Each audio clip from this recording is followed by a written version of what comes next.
Property విషయంలో కన్ఫ్యూజన్గా ఉన్నారా? Gated కమ్యూనిటీలో ఫ్లాట్ తీసుకోవాలా లేదా విల్లా తీసుకోవాలా? మన పిల్లల భవిష్యత్ కోసం ఓపెన్ ఫ్లాట్ తీసుకోవాలా? మన హైదరాబాద్లో ఏ లొకేషన్లో కొంటే మంచి అప్రిసియేషన్ వస్తుంది? మరి నమ్మకమైన ప్రాపర్టీ కొనాలంటే నమ్మకమైన గైడ్ కావాలి కదా. ప్రాపర్టీ అడ్వైజర్ కోసం సంప్రదించండి వరాహస్వామి ప్రాపర్టీ గూగులర్. కాంటాక్ట్ 7207218485. ఓం నమ శివాయ. నేను మీ శ్రీకృష్ణ చాముండేశ్వర మహర్షి ఛానల్కు స్వాగతం. 2024 శ్రీ క్రోధినామ సంవత్సరంలో మీనరాశి వారికి ఎలా ఉంది అనేది తెలుసుకుందాం. ఆరోగ్యరీత్యా అంటే మీనరాశి వారికి అంత బాగానే ఉంది, కానీ కొంత అనారోగ్య సూచనలు ఉన్నప్పుడు ఏం చేయాలి అనేది, అది కూడా ఎలా ఉంది అనేది ఒకసారి చూద్దాం. మీనరాశి అంటే పూర్వభాద్ర 4వ పాదం, ఉత్తరాభాద్ర 4 పాదాలు, రేవతి 4 పాదాలు. ఈ 9 పాదాల్లో జన్మించిన ఈ 3 నక్షత్ర జాతకులే మనకి మీనరాశి కిందకి వస్తారు. మీనరాశి అధిపతి గురువు బృహస్పతి. మీనరాశిలో మనం ముఖ్యంగా గురు, శని, రాహు, కేతువుల యొక్క ప్రభావం ఎలా ఉందో, వాటి యొక్క సంచారం రీత్యా మనం ఎలా ఉందో చూసుకుందాం. మీనరాశి నుండి లగ్నంలో అంటే మీనరాశి జన్మంలో రాహువు, వ్యయంలో శని, అలాగే తృతీయంలో గురువు, అలాగే సప్తమంలో కేతువు. దాదాపుగా జన్మ రాహువు తప్పించి మిగతా వాళ్ళందరూ కూడా చాలా వరకు కూడా ఫేవర్ చేస్తున్నారు, శుభంగానే ఉన్నారు అని చెప్పుకోవచ్చు. మరి రాహువు యొక్క ఎఫెక్ట్ ఎలా ఉంటుంది? అదేవిధంగా తృతీయంలో గురువు ఉండటం వల్ల మీ యొక్క వర్షఫలంలో, వర్షచక్రంలో, వర్షకుండలలో 6వ ఇంట గ్రహం అంటే 6వ ఇంట్లో ఈ యొక్క గురువు కానీ వచ్చి ఉన్నట్లయితే అదే సమయానికి అంటే మీ యొక్క జన్మజాతకంలో తప్పకుండా మీకు షుగర్కి సంబంధించి ఆపరేషన్స్ కానివ్వండి, ఇట్లా ఎన్నో రకాలైనటువంటి గురువుకు ఏదైతే ఆపాదింపబడినటువంటి వ్యాధులు ఉన్నాయో వాటన్నిటిని కూడా యాక్టివేట్ చేసే శక్తి రాహువు పొందుతాడనమాట. సో ఇక్కడ రాహువు కూడా, అతనితో పాటు రాహువు అన్నిటిని కూడా యాక్టివేట్ చేయటం వల్ల మీరు అనారోగ్యానికి గురి అవటానికి అవకాశాలు ఎక్కువ ఉండవచ్చు కొంతవరకు. అయితే దీన్ని మనం పరిష్కార మార్గంగా ఏమేమి ఉన్నాయనేది చూసుకున్నట్లయితే తప్పకుండా మీరు ఏదైనా పారే నది దగ్గరకు కానీ కాలువ దగ్గరకు కానీ వెళ్ళి చిక్కుడు గింజలు ఉంటాయి కదా, అవి, అలాగే కొద్దిగా పాదరసం, నూనె విత్తనాలు,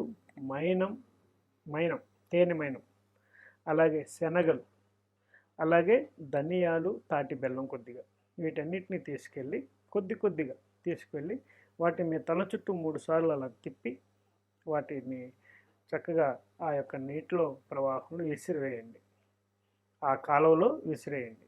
ఇది మురుగు కాలువ కాకూడదు, మంచినీటి కాలువ మాత్రమే చేయవచ్చు అనమాట. అది చిన్న కాలువ అయినా పర్వాలేదు. ఇది చేయటం వల్ల మీరు తొందరగా ఇప్పుడు ప్రజెంట్ ఏదైతే అనారోగ్య సూచనలతో మీరు బాధపడుతూ ఇబ్బందులు పడుతున్నారో, మానసికంగా కానివ్వండి, శారీరకంగా కానివ్వండి, అలాగే ఆర్థికంగా ఆటోమేటిక్గా ఇబ్బంది పడతారు ఈ 2 జరిగినప్పుడు. కాబట్టి మీరు వీటన్నిటిలో నుంచి కూడా చాలా తొందరగా రికవర్ అయ్యే అవకాశం ఉంటుంది. అదేవిధంగా మీనరాశిలో వారు ఎవరైనా పూర్వభాద్ర, ఉత్తరాభాద్ర, రేవతి నక్షత్రాల్లో జన్మించి మీకు అనారోగ్యం బాగా ఎక్కువగా ఉంది, తీవ్రంగా హాస్పిటలైజేషన్ అవుతున్నాము ఎక్కువ శాతం అనిపిస్తే, మీరు ఒకవేళ నైరుతి మూలలో ఉన్నటువంటి సింహద్వారం, అలాగే నైరుతి వీధిపోటు, మ్యాక్సిమం నైరుతి మూలల్లో సింహద్వారాలు రావు, కానీ కొంత వాస్తులు లేకుండా కట్టేసే వాళ్ళ పరిస్థితి దృష్ట్యా అలాంటి ఇంట్లో ఉండి, అదే కర్మగాలుగా ఆ ఇంట్లో ఉండి, లక్కీగా అదృష్టవశాత్తు ఈ వీడియో కానీ చూస్తే మీరు ఆ ఇల్లు మట్టి ఖాళీ చేయడానికి ప్రయత్నం చేయండి. అలాగే రోడ్డు సోల వీధిపోటు అంటాం, ఆ వీధిపోటు నైరుతి వీధిపోటు ఉండి, నైరుతి మూలలో వీధిపోటు కానీ వస్తూ మీ ఇంటికి కానీ ఎక్కడైనా సరే వచ్చినా ఇమీడియట్లీ దానికి పరిష్కార మార్గం, లేకపోతే దాని నుండి బయటపడటం కానీ, అంటే దాన్ని అమ్మేయటం కానీ స్థలాన్ని, లేకపోతే దాని నుంచి ఖాళీ చేయటం కానీ, దాని నుండి తక్షణమే పరిహారం చేసుకోవడం కానీ చేయాల్సిన అవసరం ఉంటుందన్నమాట. ఇవి మామూలుగా మనం చెప్పాల్సినవి. అయితే ఇంకా ప్రత్యేకమైన రెమెడీస్ మీకోసం నేను కొన్ని సిద్ధం చేయటం జరిగింది. వాటిలో ఏంటంటే, ఒక బంగారపు కాయిన్ అంటే చిన్న హాఫ్ ఇంచ్లో ఒక కాయిన్ని తీసుకొని దాన్ని ఒకవైపు Hi, my name is Gautam, and I actually stay in Malkajgiri itself. Like, I had this back pain. It's been 1.5 years. I have tried many treatments like chiropathy, oil massage, physiotherapy especially, but it didn't work out as much like what I expected. I strongly suggest homeopathy. You people can carry on with the homeopathy. Area Malkajgiri, and doctor name is like Nagesha Rao, and the clinic name is Neocare Homeopathy. సూర్యుడు ఒకవైపు చంద్రుడిని చెక్కించి దాన్ని చక్కగా కుంకుమ పువ్వు, జవ్వాది, అలాగే పచ్చ మనకి ఈ యొక్క కస్తూరి పసుపు అని ఉంటుంది, ఒక చిటికెడు, ఈ మూడింటిని కలిపేసి ఆ మిశ్రమంలో ఈ బంగారు బిళ్ళను పెట్టేసి ఒక కవర్లో, ప్లాస్టిక్ కవర్లో ఉంచేసి దాన్ని లేదా ఒక పొట్లంగా కట్టేసి అది మీ పర్సులో కానీ బ్యాగులో కానీ దగ్గరగా కూడా ఉంచుకోవడానికి ప్రయత్నం చేయండి.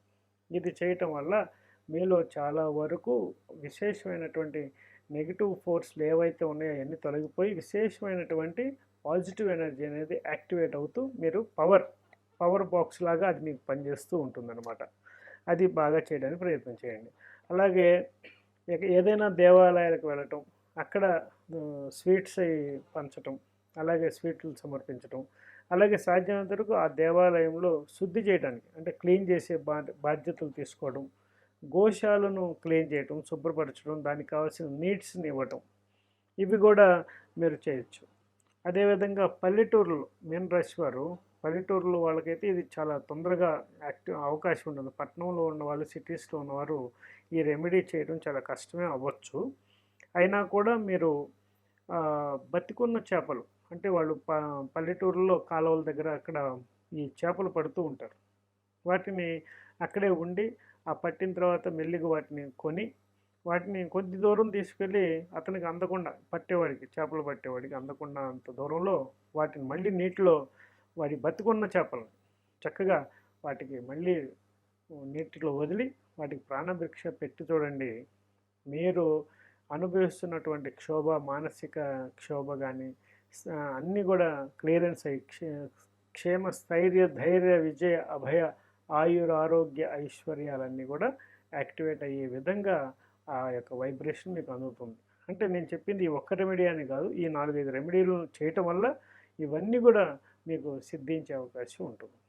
అదేవిధంగా ఇంటి సింహద్వారానికి ఒక ఇరిగిపోని అంటే ఒక పసుపు కొమ్ము తీసుకుంటే దానికి పగిలిపోవటం కానీ ఇరిగిపోవటం కానీ లేకుండా చూసుకొని ఆ యొక్క పసుపు కొమ్ముని చక్కగా ఒక జానలో మీ చేతి జానతో అంత తాడు 9 పేటలుగా వేసి దాన్ని చక్కగా 3 ముళ్ళు ఆ పసుపు మొక్కకి చక్కగా కట్టేసి, దారం కట్టేసి దాన్ని సింహద్వారం పైన వేలాడదీయడానికి ప్రయత్నం చేయండి. 2 పసుపు కొమ్ములు వేలాడదీయండి. అలాగే మీ ఇంట్లో కూడా పూజ గదిలో పసుపు, కుంకుమ, గంధం ఉన్నటువంటి గిన్నెలు, వెండి గిన్నెలో ఎప్పుడు నిరంతరం పూజా మందిరంలో అవి ఉండే విధంగా చేసుకోండి. అంటే ఈరోజు పసుపు లేదు, ఈరోజు కుంకుమ అయిపోయింది, గంధం అయిపోయింది అని అనిపించుకోకుండా ఎప్పుడు వాటిని నిల్వ ఉంచి ప్రతిరోజు వాటిని వాడడానికి ప్రయత్నం చేయండి. అలాగే దత్తాత్రేయ పారాయణం కానివ్వండి, సప్తశతి పారాయణం కానివ్వండి, ఇవి మీరు దత్త క్షేత్రం దర్శించడం కానీ ఈ యొక్క పారాయణాలు వినటం వల్ల కూడా శుభ ఫలితాలు వచ్చే అవకాశం ఉంటుంది. ఇంకా చాలా రెమెడీస్ ఉన్నాయి. ఈ 12 రాశుల వారికి శతకోటి దరిద్రాలకి అనంత కోటి ఉపాయాలు ఉన్నాయి. అయితే నేను ఒక సమస్యకి ఒక 4-5 రెమెడీస్ చెప్పాను. అంటే 1 కోటికి శతకోటి చెప్పబడింది శాస్త్రాల్లో. అంటే అన్నీ మనం వెతికితే దొరుకుతాయన్నమాట. ఇది ఒక సముద్రం లాంటిది జ్యోతిష్యం. కాబట్టి నేనంతా ఒక చిన్న 4-5 రేణువులు చదివి ఉంటాను అంతే. కాబట్టి ఈ యొక్క జ్యోతిష ప్రకారంగా రకరకాల పరిహారాలు, రకరకాల విధానాలు రావడానికి కారణం ఏంటంటే ఎంత అద్భుతమైనటువంటి, అపారమైనటువంటి పరిజ్ఞానం ఇది జ్యోతిష్ శాస్త్రం. కాబట్టి నా పరిజ్ఞానం మేరకు నేను ఈ చిన్న రెమెడీస్ చెప్పాను. అది కూడా నేను కూడా పరీక్షించిన తర్వాత మాత్రమే వీటిని యాక్టివేట్లోకి తీసుకురావడం జరిగింది. కాబట్టి తప్పకుండా ఇవన్నీ కూడా కొన్ని గ్రంథాల్లో ఉన్న వాటినే నేను చెప్తున్నాను.